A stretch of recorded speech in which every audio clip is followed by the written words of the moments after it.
Ini udah siap? Ya. Baik, untuk mengawali kita nanti ada pemaparan dari Pak Tian ya terkait dengan tugas beliau sebagai guru BK. Dimohon untuk Bapak Ibu sekalian bisa menjadi partisipasi untuk ikut ya, sehingga bisa diambil untuk video dan sebagainya. Halo, kalian waktu di sana.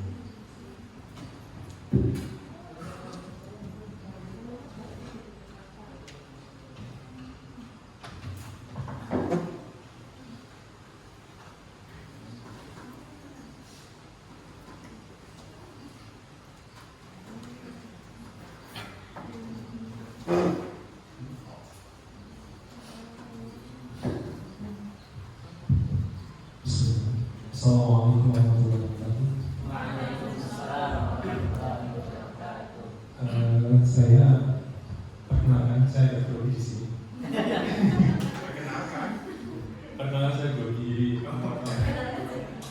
Pertama, sebelumnya saya minta maaf sekali terkait dengan waktu ini. Sebelumnya harusnya untuk koordinasi, tapi saya minta maaf sebentar sekali untuk beberapa hal yang terkait dengan tugas saya untuk dari tugas itu untuk memberikan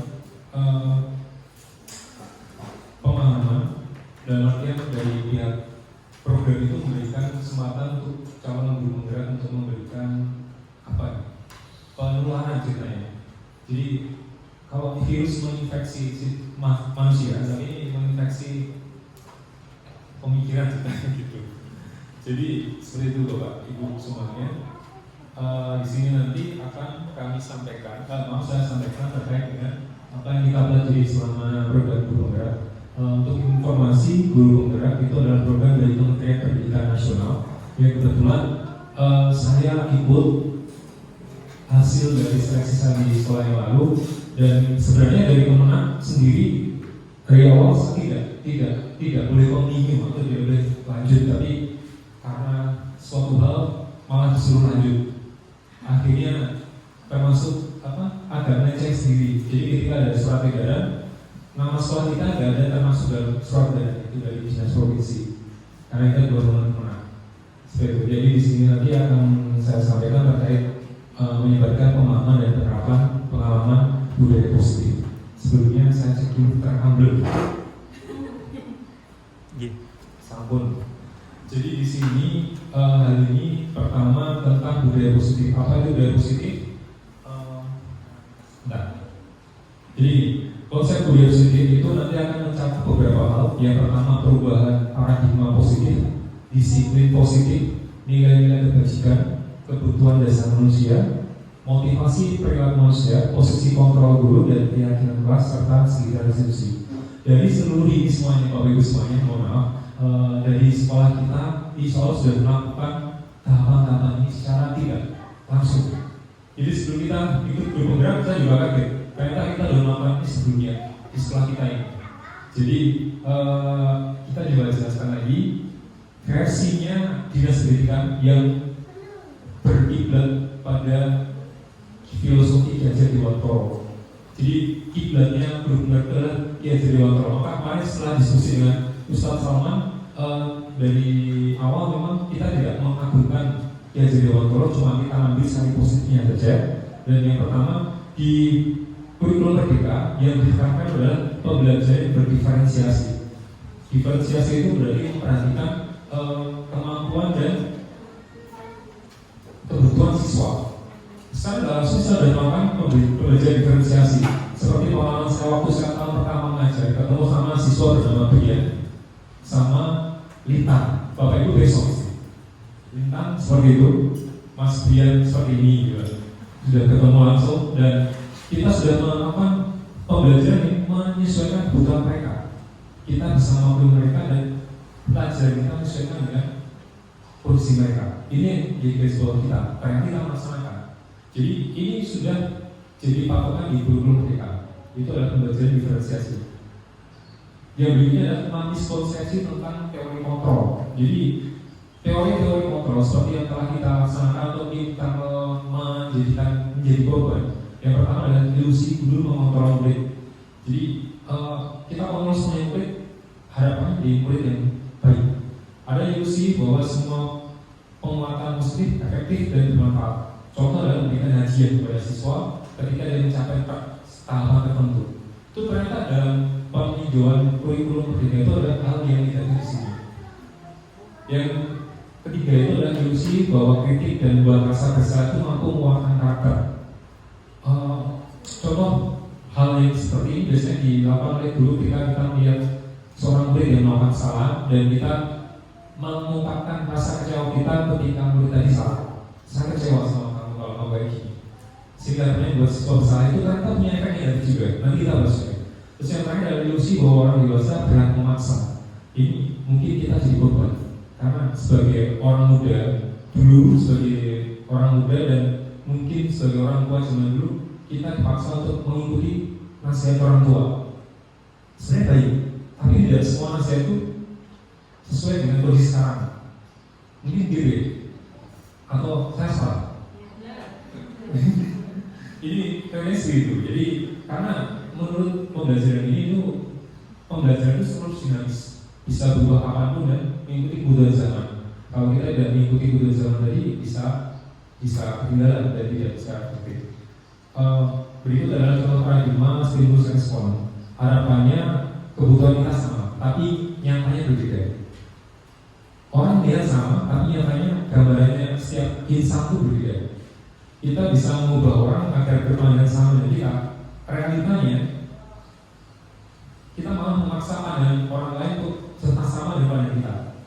Perilaku buruk dilihat sebagai suatu kesalahan, tapi realitanya semua perilaku memiliki tujuan. Ini ada beberapa hal yang perlu digarisbawahi di sini tadi. Terus yang berikutnya adalah disiplin positif. Disiplin artinya ini ya, belajar. Disiplin mengacu pada disiplin diri yang memenuhi tanggung jawab terhadap apa yang dilakukan. Dan yang berikutnya adalah disiplin positif merupakan salah satu cara penerapan disiplin bertujuan untuk menumbuhkan kesadaran serta memberdayakan peserta didik tanpa imbalan. Jadi harapannya Bapak Ibu semuanya, kita mengharapkan siswa itu memiliki kesadaran diri yang terpanggil. Dan saat ini kita sudah, menurut saya, selama saya mengajar ini selama 3 bulan, siswa sudah memiliki hal ini.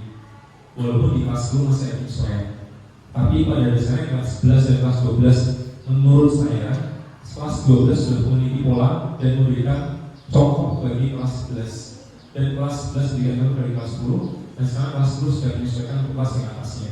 Jadi di sini motivasi intrinsik siswa ini sudah ada dari awal dan dibentuk di luar pembelajaran.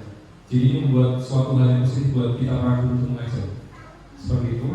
Dan yang ini adalah contoh nilai-nilai kebajikan yang di sini sekali lagi untuk yang kurikulum Merdeka itu mengacu pada profil pelajar Pancasila seperti yang diungkapkan dalam Ikrar Santri kemarin. Itu ada berideologi satu, ideologi Pancasila. Di sini ditekankan sekali bahwa kita beriman, dapat berkepentingan, gotong royong, mandiri, benar, kritis dan kreatif. Yang jadi patokan ini semuanya adalah profil pelajar Pancasila tadi. Dan mungkin ini akan jadi tujuan kita bersama di MA yang ternyata visi-misinya sudah sesuai dengan nilai-nilai kebajikan yang saya kira di MA sangat luar biasa karena sudah tercover di semuanya. Kemarin kita diskusikan dengan Pak Salman dan Pusri kemarin bersama PP kami. Kebutuhan dasar manusia itu akan jadi dasar untuk kita menentukan bagaimana kita melakukan proses pembelajaran. Ada 5 kebutuhan dasar manusia, yaitu penguasaan, bertahan hidup, kesenangan, kebebasan, kasih sayang, dan rasa diterima. Ini jadi dasar untuk kita mendalami siswa, kenapa siswa melakukan kesalahan. Seperti halnya siswa kelas 10 yang saat ini masih belajar. Seperti yang kemarin kita bisa atas nama beberapa anak yang keluar dari pondok, terus live TikTok atau live IG, terus ketahuan terus siapa, itu ada hubungannya dan mereka sadar diri dan kebanyakan dari mereka sudah punya keinginan intrinsik mereka untuk tidak mengulangi kesalahan lagi, walaupun dengan sedikit ada hukuman pangkas rambut ya. Tapi walaupun tidak pangkas rambut mereka sadar diri, cuma mereka pasrah dan kemudian sadar diri. Jadi sebetulnya yang telah saya wawancara kemarin sih dan Juji benar ya? Itu Juji sama sih itu udah saya wawancara kemarin dan alhamdulillah mereka apa?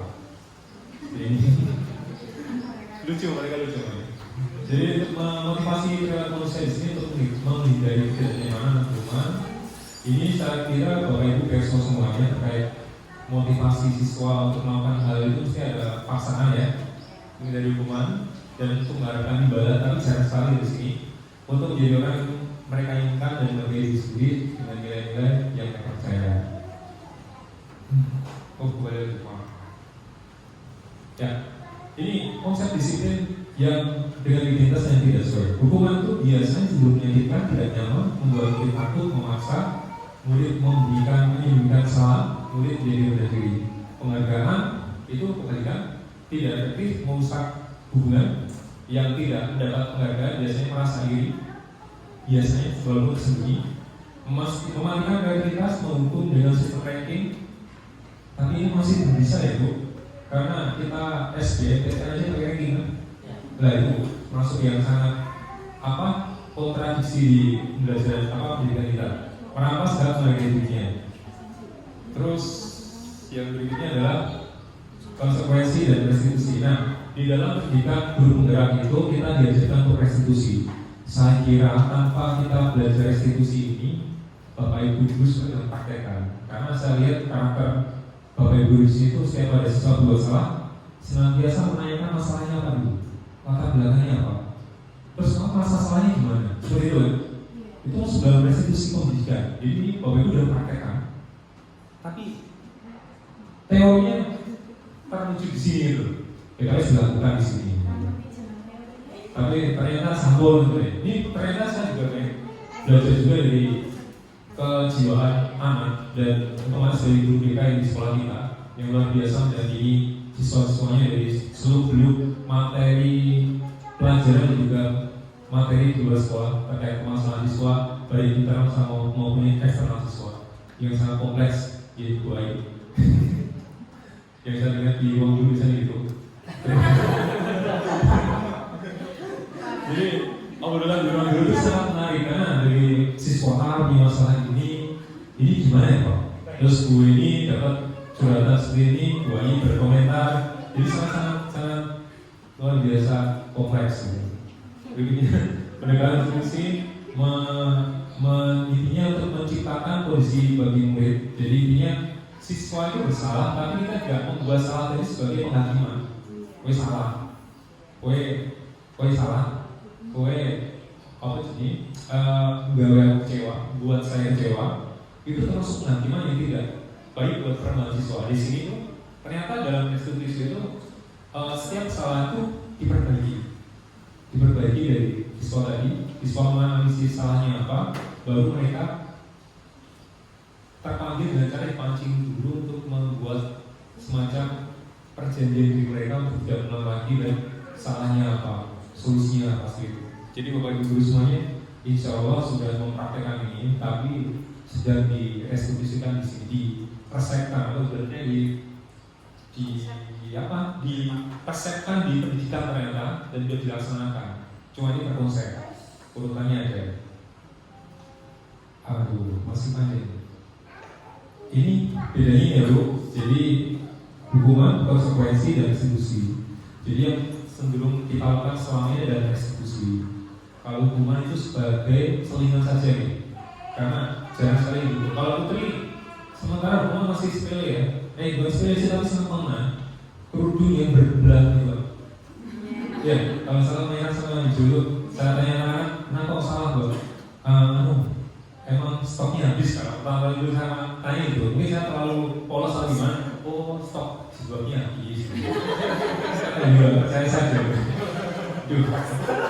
Saya nggak tahu Pak, jadi saya nggak tahu problemnya apa. Saya juga nggak enak sama putri yang tanya, opo itu nggak mungkin. Malah jadi nggak enak banget. Kebablasan bahaya. Jadi itu. Terus yang berikutnya adalah 5 posisi kontrol yang kita lakukan. Sebagai penghukum, pembuat rasa bersalah sudah kita lakukan aja. Teman, pemantau, dan manajer. Nah, kata kunci di sini, kalau menghukum berarti kamu harus lakukan peraturan. Kalau pemantau itu kamu Bapak Ibu memantau siswa melanggar peraturan apa, sesuainya apa itu memantau. Kalau teman, ayolah buat gue sing rajin. Tapi teman ini punya efek negatif. Ini berlaku untuk kita sendiri, tapi untuk guru lain tidak efek. Jadi misalnya saya friend sama Zain, ujung mulut, tapi kalau sama guru lainnya dengan cara teman tadi, sama guru lain itu berbentuk manut, itu teman. Nah, yang paling top dari ini adalah manajer. Kalau manajer ini berarti akan membuat siswa itu akan menaruh hormat pada seluruhnya. Jadi karena di sini apa kamu tahu salahmu apa, kira-kira bagaimana perasaanmu, cara berbagi seperti apa, itu panggilan intrinsik dari siswa tadi. Seperti itu Bapak Ibu semuanya. Jadi saya patut berbangga di sini karena sudah terpraktekkan di sini karena dari setiap elemen itu ada semuanya. Keyakinan kelas ini ada peraturan kelas yang diambil dari peraturan kelas terus dibuat kalimat-kalimat positif seperti ini. Maaf. Ya, jadi kegiatan pembuatan keyakinan kelas itu dia tahap berdiskusi tentang peraturan, menyusun peraturan, menegakkan keyakinan kelas. Nanti dibahas, terus dibuat dengan kata-kata seperti ini, dibuat kalimat positif sehingga siswa itu punya motivasi positif tadi. Jadi misalnya tidak boleh terlambat, dibuat kata-kata hadir tepat waktu. Tidak boleh buang sampah pada tempatnya. Tidak boleh buang sampah sembarangan. Tulisnya buanglah sampah pada tempatnya. Terus apa lagi? Pokoknya aturan negatif dan positif. Jadi cuma seperti itu sebenarnya. Tapi harapannya bisa membuat siswa itu memiliki panggilan diri itu tadi. Jadi ini adalah yang Bapak Ibu lakukan selama ini. Tahapannya ada dan sudah ada teori pendidikan dan diteorikan seperti ini. Mirip vlog seperti yang didiskusikan Bapak Ibu saat di kelas dan di ruang guru. Gini mau bener ya? Mungkin yang berpengalaman sama siswa Bu Sri mungkin ya. Kita semua melakukan yang terbaik yang bisa kita lakukan, terus salahmu apa, kita memiliki motivasi, kita jadi dari situ nanti siswa itu terpanggil untuk tidak berbuat salah. Seperti itu Bapak Ibu. Terima kasih teman-teman. 15 menit 30 detik. Mohon maaf lebih. Mungkin ada yang mau ditanyakan. Kita bisa sharing sedikit karena saya juga sedikit tahu, nanti bisa sharing sedikit karena saya sedikit tahu. Gini, Ustaz. Yang tadi tentang hukuman dan apresiasi itu apa? Nah, hukuman dan apresiasi yang tadi. Yang kedua. Ini Pak? Bukan. Yang sebelumnya? Ada lagi. Yang ada gambar-gambarnya. Nah ini. Yang mana? Ini? Yang barusan. Nah Ini? Nah ini. Ini? Ya. Ya, gimana? Nah, ini kayak apa? Efek negatifnya ya antara hukuman dan penghargaan. Iya, benar. Misal menggunakan hukuman, tapi kan itu mesti kena dampak negatifnya kayak gitu. Tapi setelahnya diberi himbauan dan motivasi itu gimana nih? Ya, itu jadi ini. Jadi berarti memberikan efek negatif dan positif. Oh. Jadi penyakitan dan penyembuhan. Kalau penghargaan itu efek negatifnya kayak gitu, terus nutupi dengan positifnya? Ada restitusi tadi. Restitusi yang ini. Apa setelahnya? Nah ini ya. Jadi ini yang apa namanya yang jadi sebenarnya kalau siswa sekarang dibuat restitusi supaya yang tidak dihargai tidak dapat penghargaan itu punya kemauan untuk seperti dia gitu.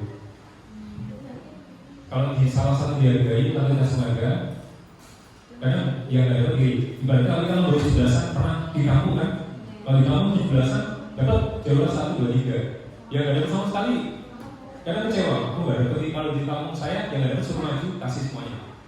Kalau satu itu contohnya itu sih Pak. Mungkin kalau di sini pernah juga melakukan hal yang sama ketika ada kegiatan apapun, semua kelompok itu dapat hadiah. Iya, seperti itu. Jadi bukan, iya memang ada kategori-kategori tertentu, tapi dibuat kategorinya sebanyak mungkin sampai akhirnya semua kelompok itu Semuanya dapat bagi. hadiah. Ya. Itu berarti ya. Benar Bu. Seperti itu. Jadi itu Pak. Mungkin Pertanyaan selanjutnya Pak. kepikiran Karena saya. suaranya karena kita kan serius dan melakukan melakukan. Tapi bagaimana tindakan kita itu dikonsep seperti itu gitu loh. Kan katanya tadi kita sudah terkonsep, kan sudah ada tapi belum terkonsep. Ya. Caranya gimana konsepnya? Sebenarnya ini kan menurut pengalaman yang sudah ada ya dulu, ini dibuat semacam tahapan-tahapannya. Jadi tahapannya itu yang pertama, kalau yang restitusi tadi, nah di akhir ya. Jadi di sini kita belajar tentang 3 restitusi. Yang ini. Ya. Jadi untuk menstabilkan identitas itu biasanya prosesnya itu bertanya dulu. Kejadiannya bagaimana? Misalnya ada orang melanggar. Kronologinya kayak apa? Terus kamu perasaannya bagaimana saat buat kayak gitu? Itu semua Di tahap, jadi nggak langsung tembak, bar moko, salah enggak. Tapi pelan-pelan ditanya masalahmu apa. Terus kamu merasa bersalah enggak? Kalau kamu merasa bersalah, salah di mana? Melanggar yang apa? Terus untuk memperbaikinya kamu harus buat apa? Prosesnya gitu. Itu kalau pelanggaran. Kalau prestasi, Oh, prestasi. apakah bisa disebutkan juga? Prestasi berarti kita bisa melakukan yang sebaliknya. Iya. Malah kena prestasi kali malah melanggar. Iya. Seperti itu. Tapi berarti bisa ya. Bisa dikondisikan. Di rumah tunggu. Silakan yang mau dekat sini. Untuk kesalahannya berulang, Gitu. apakah ada naik level untuk menjadi sebuah hukuman? Ah iya. Ini kemarin juga didiskusikan ke grup kita. Kalau udah mentok sekali ini kan sebenarnya pendidikan yang berbeda pada murid. Ya. Kalau udah mentok, terus nanti tahapannya sudah terlewati dari tahapan guru BK, terus sampai ke catatan tertentu, kita tidak menutup kemungkinan untuk melakukan hukuman tadi sesuai dengan peraturan sekolah. Kalau tahapannya sudah mulai mentok, bahkan ada yang sampai dikeluarkan. Seperti itu. Kadang ada sampah seperti itu. Yang tadi kayaknya ada Itu maksud saya. Tadi kayaknya ada yang seperti itu ya. Itu Pak. Ya. Ya. Saya kemarin kasus juga sama. Siswa nggak pernah masuk tapi naik kelas. Alasannya dari teman-teman yang lain karena pakai voting kan. Dan belum kemudian tidak boleh meninggalkan kelas siswa. Padahal boleh. Kalau faktanya dia nggak pernah masuk karena alasan tidak kuat. Kalau bolos bapak dia tidak naik kelas. Kalau karena sakit atau kecelakaan seperti kasus siswa kita dan anak kita dan siapa itu bisa dimaklumi dan bisa ditolerir. Berarti sebenarnya boleh. Dan Boleh. tidak ditutup. Boleh. Itu kejadian di siswa sekolah istri saya itu negeri ya. Tidak naik kelas karena tidak pernah masuk. Seperti itu. Monggo. Kalau tambur sama dia. Saya itu antara kita sama. Mas saya masih belajar juga. Iya. Iya. Gimana? Saya cuma mau konsep kajian apakah ini disebut segitiga restitusi atau bukan. Benar, Kalau Bu. misalnya anak datang gitu dengan konflik gitu ya, biasanya tuh kan betul ditanyakan tentang kalau di psikologi itu disebutnya tentang validasi emosi. Jadi ditanya sebenarnya apa yang terjadi, terus oke, kamu lagi ngerasa sedih, jadi kita akui perasaan anak itu. Mau dia melakukan apapun kan, maksudnya ya sebenci apapun kita dengan perbuatan anak-anak, tapi kan yang dibenci perbuatannya bukan siswanya gitu ya. Dan harus tetap ada rasa unconditional love gitu ke para santri gitu. Nah karena ketika sudah divalidasi, ketika sudah gimana rasanya, kenapa kayak gitu, oh, oke kamu lagi bimbang, oke kamu lagi bingung. Setelah divalidasi emosi, kalau itu kita masuk ke regulasi emosi. Regulasi emosi itu untuk oke kalau udah sedih terus gimana? Kita cari celah dia untuk regulasi emosinya. Ketika sudah oke kalau dimarah terus gimana cara penenangannya sesuai dengan watak masing-masing dan kepribadiannya.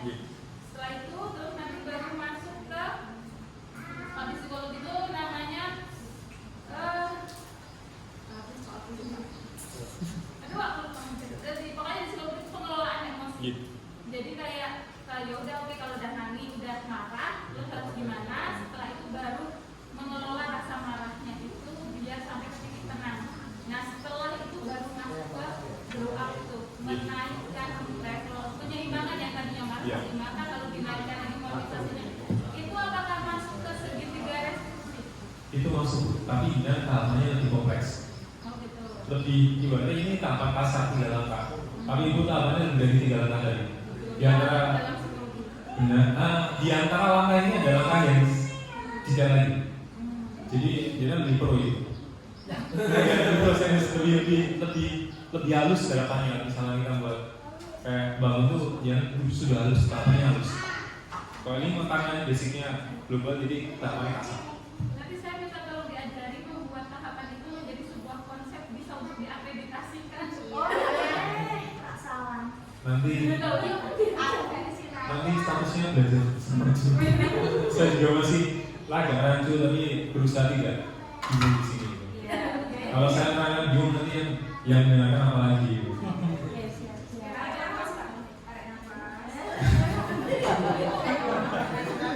Saya juga Walaupun kadang-kadang walaupun saya dibuka, tapi saya memiliki sikap tenang karena saya yakin semua akan mendengarkan.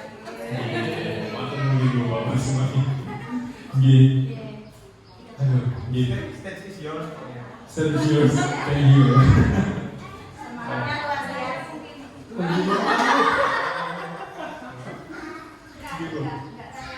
Oh, alhamdulillah. Gitu. Karena itu kayak keren banget ya. Dan itu saya pikir pakai judul apapun kan Nabi itu juga kayak gitu. Mau pakai Pancasila, mau pakai Indonesia, mau pakai Nurul Wahid itu Islam itu sebenarnya kan juga cakep banget gitu. Nah kalau saya ini nanti bisa kita sudah berbicara langsung di Pak. Kalau saya harapannya ini nanti kemudian diluruskan menjadi tahapan atau SOP kita bersama di MA sehingga siapapun kita ngadepi anak itu ya tahapannya kayak gitu. Dan itu cukup membantu subjektivitas kita, misalkan saya yang emosional ingat tahapan itu kita akhirnya menjadi itu positif banget kan buat diri kita ya, membantu diri kita yang emosional, membantu diri kita yang mungkin suudonan, membantu kita yang apa ya pengennya segera ini gemes nggak ikut gitu, itu kan sangat membantu. Dan itu menjadi kayak kamus besar kita semuanya berlaku di pondok Nurul Wahid gitu. Itu nanti mungkin bisa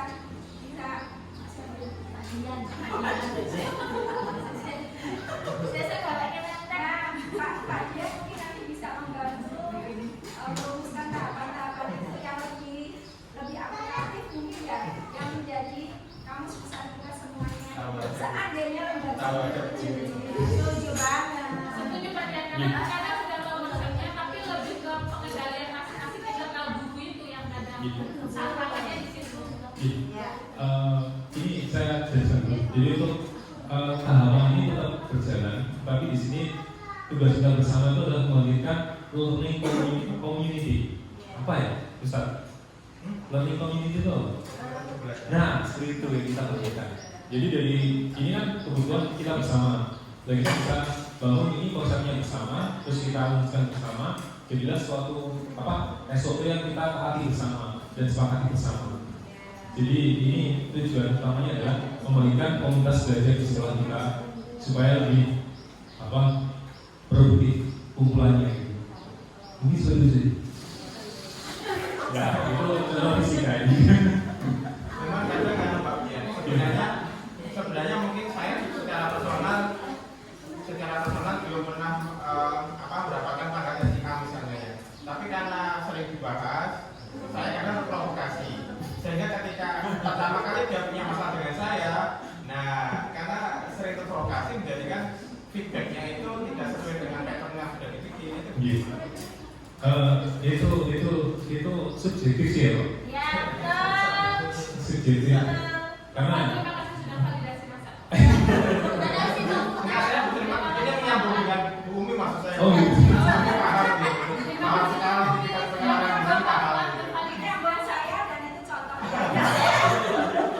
dan kalau Ini langsung tunjuk Iya. ya ini fungsi itu. kalau perlu peka saya sekali merasa seperti kasus Kidul waktu saya pertama kali saya. Judul saya merasa masuk judul kelas itu saya bawa ini, saya kembalikan langsung.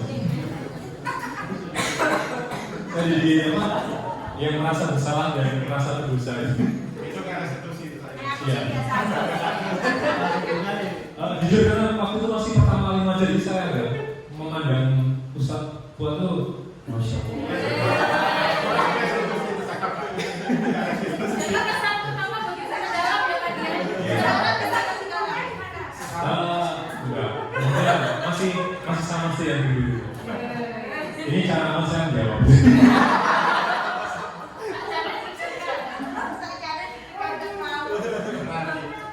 Ya, jadi saya sedikit sudah mulai hafal dengan personal di sini, bagaimana fatwa, bagaimana Pak Dewi dan lainnya itu sudah sedikit belajar dan alhamdulillah banyak pelajaran yang saya ambil dari sini.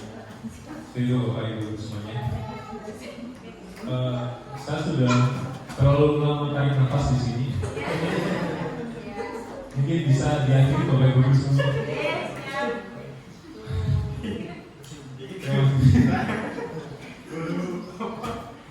Saya tidak apa grogi saya itu tidak terbata-bata, cuma apa ya?